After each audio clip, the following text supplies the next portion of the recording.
पीर हरणित ईश ने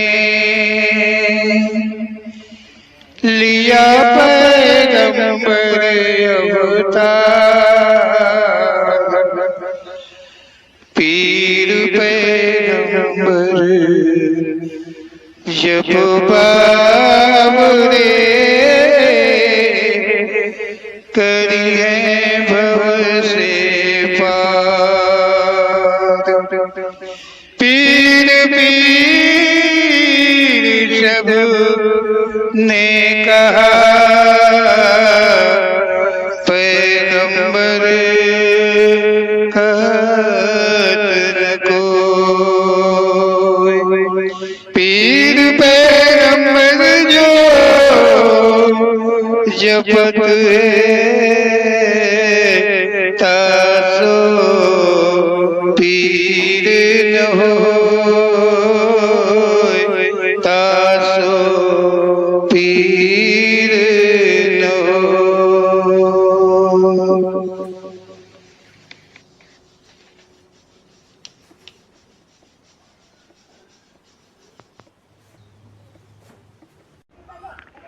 ओम श्री पीर पैगंबर जी दरबार की ओर से ओम श्री पीर पैगंबर जी के द्वारा दिया गया ज्ञान जो है वो मतलब इसी नेट माध्यम से आप सब तक पहुंचाने का प्रयास ये दरबार करता रहता है। और आप सब से ये दरबार इतनी तो आशा जरूर ही रखता है कि ओम श्री पीर पैगंबर जी के दिए हुए ज्ञान का अध्ययन मनन अनुसरण आप अवश्य कर रहे होंगे। ओम श्री पीर पैगंबर जी कहते हैं कि संसार में मानव जीवन में खान पान के स्वाद को लेकर नाना प्रकार का आहार तथा विहार है। ओम श्री पीर पैगंबर जी कहते हैं कि संसार में जो मानव का जीवन है, इस मानव के जीवन में अधिक मतलब स्वादों को लेकर के नाना प्रकार के आहार तथा विहार करते हैं, नाना प्रकार के आहार विहार करते हैं। ऐसा ओम श्री पीर पैगंबर जी का कथन है। अब देखिए, नाना प्रकार के आहार का मतलब, नाना प्रकार का आहार का मतलब मानव का जो आहार है तो मानव का आहार है, और जो नाना प्रकार का आहार है मतलब मानव अपने भक्षण के अतिरिक्त के अन्यों के भक्षण का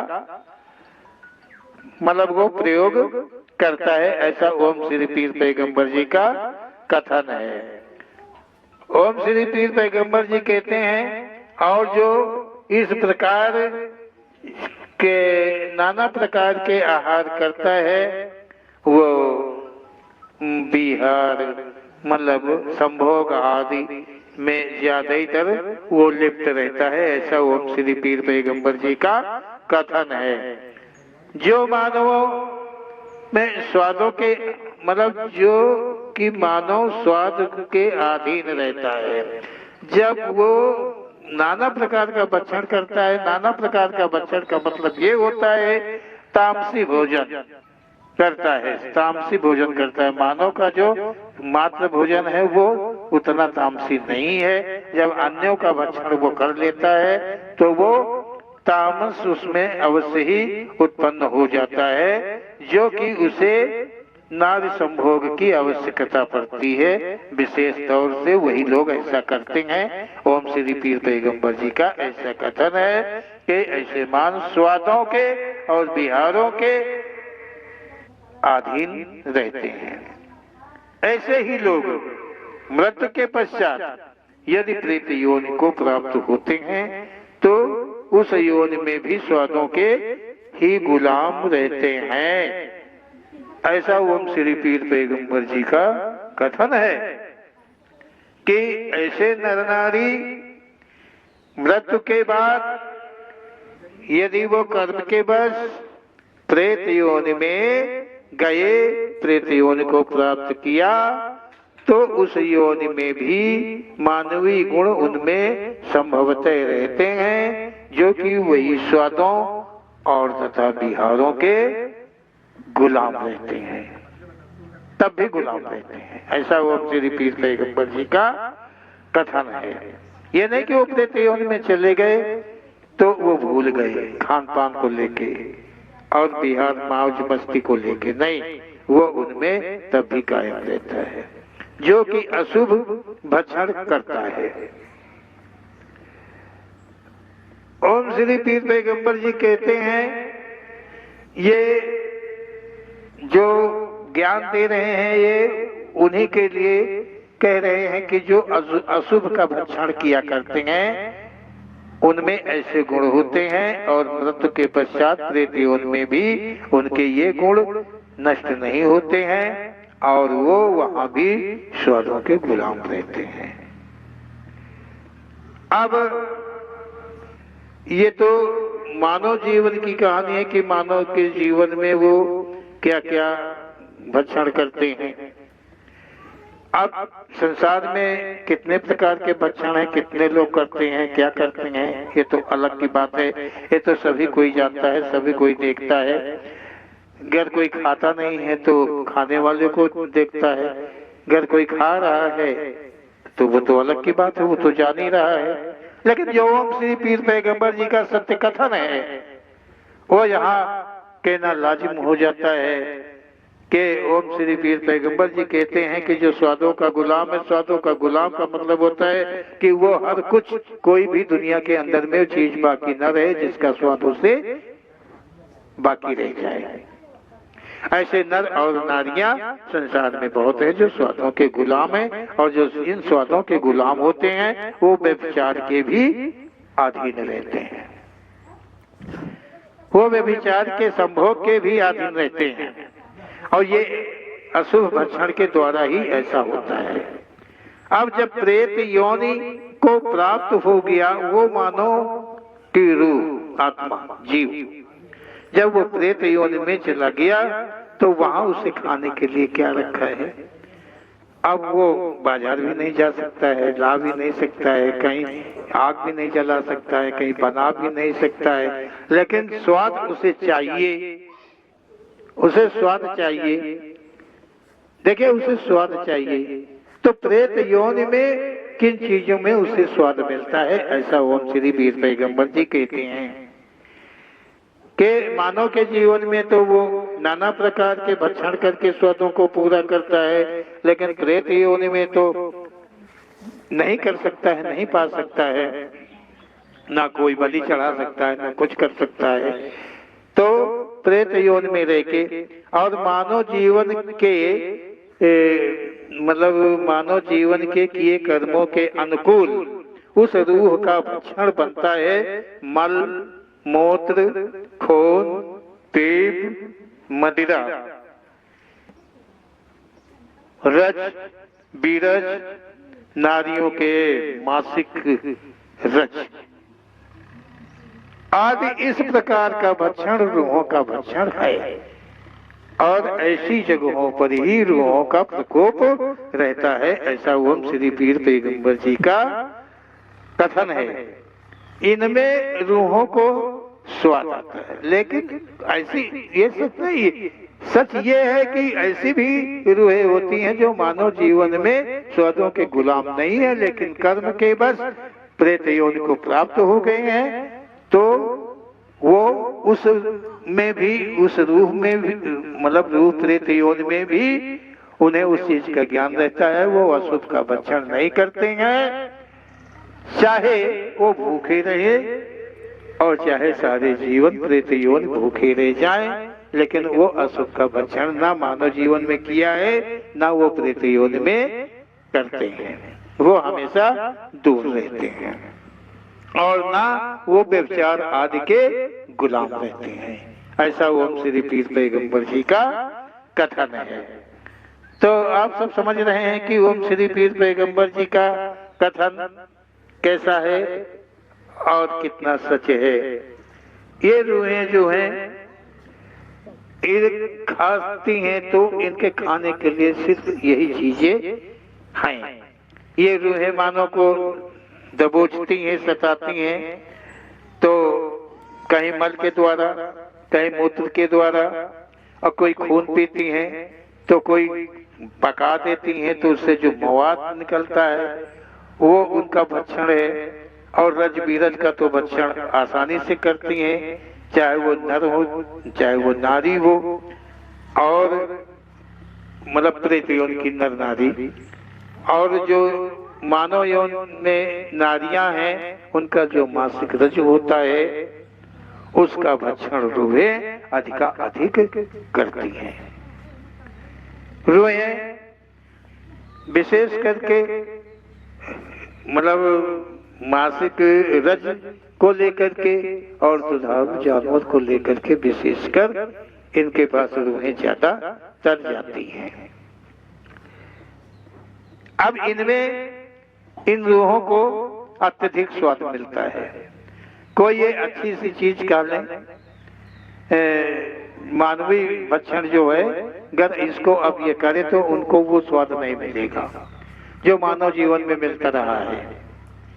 नहीं, प्रेत योन में आने के बाद में वो स्वाद फीके हो जाते हैं इन स्वादों के आगे जो प्रेत योन में करने लगते हैं, क्योंकि उसे मानव शरीर में अशुभ का भक्षण करने में अच्छा लगता था।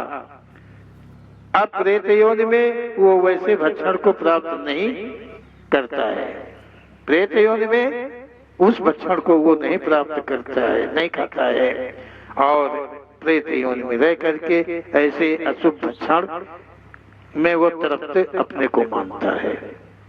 और व्यभिचार तो वो अपनी जगह है। मानव जीवन में कमी नहीं थी तो प्रेत योनि में कहाँ कमी होगी, वो तो करते ही रहता है। ऐसी ही रूहें हैं नर नारी, मानव जीवन के नर नारी में प्रवेश लेकर के अपनी हवस को पूरी किया करते हैं।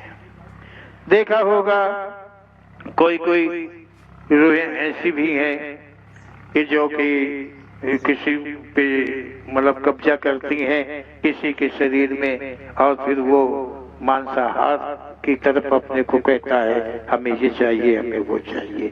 वो रूह कहती है, वो नहीं कहता है, वो नर या नारी नहीं कहता है। किसी जानवर आदि की कत्ल कर स्वाद को पूरा कर ले। अब जो रूहें हैं उनमें ये तो क्षमता नहीं है कि वो चाकू ले ले, गड़ासा ला ले और कोई भी जीव जंतु का कत्ल कर और वो अपने स्वाद को पूरा करे, ऐसे तो क्षमता रहती नहीं है। उनमें केवल क्षमता इतनी है कि पशु में या मानव में प्रवेश ले करके और ऐसे भक्षण जो मतलब करते हैं और अपने स्वाद को पूरा करते हैं। जो रूह भक्षण कर रही है वो उसे यूं ही सब उपलब्ध है। ओम श्री पीर पैगंबर जी कहते हैं कि जो रूहें भक्षण करती हैं उन्हें कोई कमी नहीं है, वो बना भी लेती हैं और यूं भी उन्हें मिल जाया करता है। जो मानव जीवन में ऐसे स्वादों के अधीन नहीं रहता है वो मृत्यु पश्चात भी स्वादों की चाह कभी नहीं करता है। ऐसा ओम श्री पीर पैगंबर जी का कथन है कि वो स्वादों से दूर रहता है। ये सच नहीं है कि हर प्रेत नर नारी जो है वो मलमूत्र का भक्षण करता हो।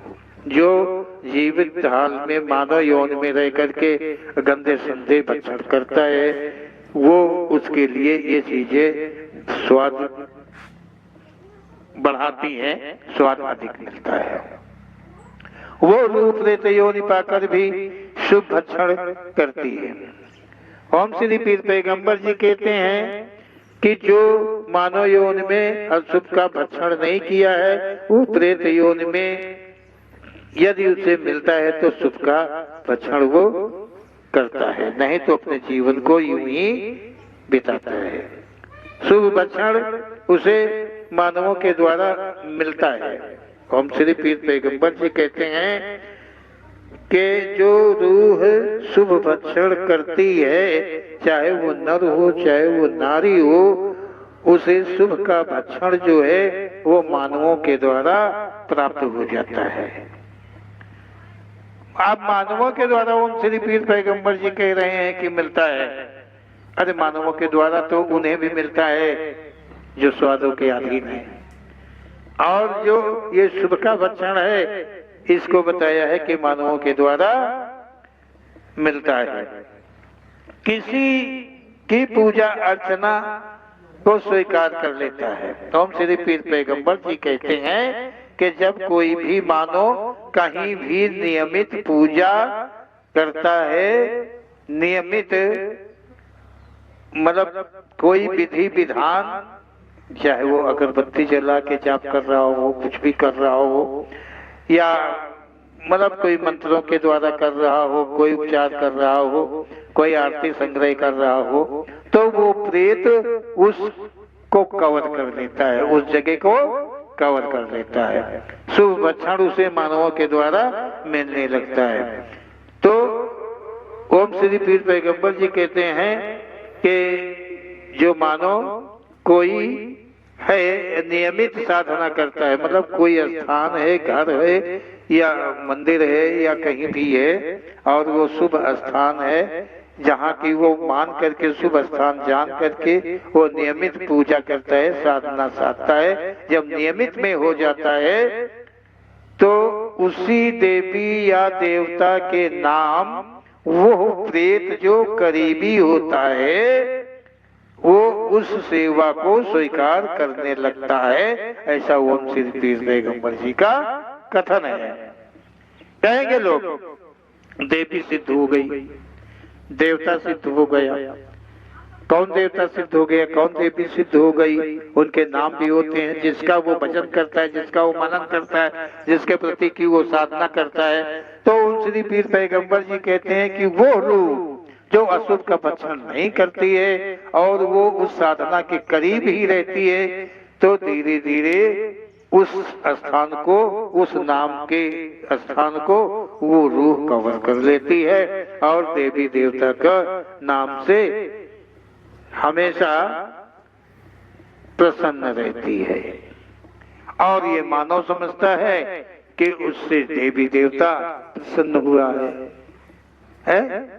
मतलब देवी देवता प्रसन्न हो गया है, लेकिन ऐसा संभव नहीं है। ओम श्री पीर पैगंबर जी कहते हैं कि वो प्रेतत्व है, वो प्रेतत्व है जो तुम्हारी आराधना पर, तुम्हारी साधना पर, और वो उसे चाहिए था भक्षण का हेतु, उसे लगा हुआ है, भूखा है, तो वो उस स्थान को उसी नाम से कवर कर लेता है। और वो जो पूजक मानव है वो हमेशा देवी देवता के नाम से पूजा करता है। इसका सच यही है। ओम श्री पीर पैगंबर जी कहते हैं कि अगर वो पूजक पूजा छोड़ देता है तो फिर उसे तकलीफ मिलती है, और तकलीफ मिलती है तो कहेंगे कि इन्होंने देवता को पूजा छोड़ दिया इसीलिए तकलीफ होती। देवता कोई ऐसी चीज नहीं जो तकलीफ देती हो, दंड देती हो। कोई उसकी पूजा करे, भगवान से क्या मतलब है? तुम पूजा करो ना करो, क्या ताल्लुकात है भगवान से? भगवान कहेंगे नहीं तुम पूजा हमारी करो, नहीं, ये गति केवल प्रेत योनि में है, प्रेतों में है। तो ओम श्री पीर पैगंबर जी का ऐसा सत्य कथन है। ओम श्री पीर पैगंबर जी के ऐसे सत्य कथन का मनन हम हमेशा बार बार करते रहेंगे और मतलब आशा करते रहेंगे ओम श्री पीर पैगंबर जी से कि हमें और क्या क्या ज्ञान वो कराएंगे। संसार बहुत बड़ा है, ज्ञान अगाध है और दाता ओम श्री पीर पैगंबर जी हैं। तो हम सब उन्हीं पीर पैगंबर जी से ये आशा रखेंगे, रखते रहेंगे कि हमें वो कौन कितना ज्ञान कराएंगे, कितने कितने ज्ञान करा देंगे। और इन्हीं के द्वारा ओम श्री पीर पैगंबर जी दरबार चाहता है कि इन्हीं सत्यों को जान करके, विश्वास कर करके आप अपने अपने कर्मों का बदलाव करें। धर्मों का बदलाव नहीं, कर्मों का बदलाव करें। ओम श्री पीर पैगंबर जी दरबार सबसे अपेक्षा रखता है लड़के से, लड़कियों से, औरतों से, आदमियों से, बूढ़ बुजुर्गों से, सबसे आशा रखता है कि आप सब अपने अपने कर्मों में ओम श्री पीर पैगंबर जी के अनुकूल बदलाव लाएंगे। बोलो ओम श्री पीर पैगंबर जी महाराज की जय। बोलो सच्चे दरबार की जय।